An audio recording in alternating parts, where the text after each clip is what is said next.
Dans ce tutoriel, nous allons vous présenter les nouveautés concernant les orientations qui ont été introduites avec la version 8 de PV6. Tout d'abord, nous allons vous présenter la nouvelle fenêtre d'orientation ainsi que les nouvelles options d'orientation qu'elle propose. Ensuite, nous vous montrerons quelques outils qui peuvent aider à définir les orientations lors de l'édition d'une scène 3D. Dans la nouvelle fenêtre d'orientation, toutes les orientations apparaîtront dans cette zone centrale. Ici, une orientation plan fixe est déjà définie. Vous pouvez accéder aux orientations en les dépliant et les repliant. Pour ajouter une orientation, vous pouvez cliquer sur le bouton « Ajouter une orientation ». L'orientation est ajoutée à la liste des orientations. S'il y a plus d'une orientation, l'icône de la corbeille vous permettra de supprimer une orientation.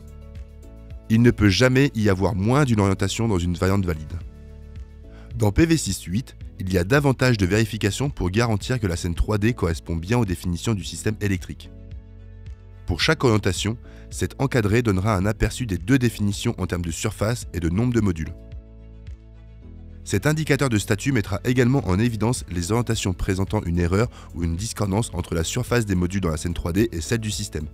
Il est désormais également possible de définir une ou plusieurs orientations de type suiveur en parallèle des orientations à inclinaison fixe. Il n'y a également plus de limitation sur le nombre d'orientations, alors ajoutons-en une nouvelle.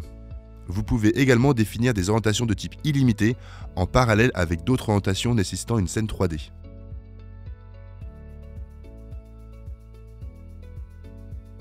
La scène 3D dispose désormais d'un panneau supplémentaire qui répertorie les orientations existantes. Il est possible de colorier les orientations. Chaque surface PV assignée aux orientations sera colorée. La légende des couleurs se trouve dans le panneau des orientations. La gestion des orientations vous permettra de réattribuer les tables PV entre les différentes orientations. Dans l'onglet des orientations, vous pouvez voir toutes les tables dans la scène et les assigner aux orientations en les glissant, déposant.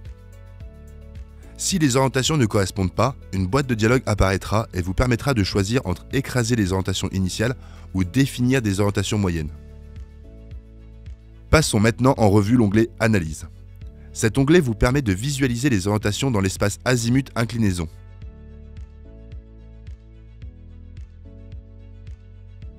Lors de la création d'une nouvelle table PV, dans le cadre d'orientation, vous pouvez choisir de l'assigner à une orientation existante.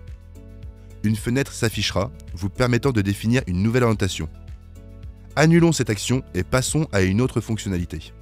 En choisissant une orientation préexistante, vous pouvez également décider de la modifier pour une orientation moyenne.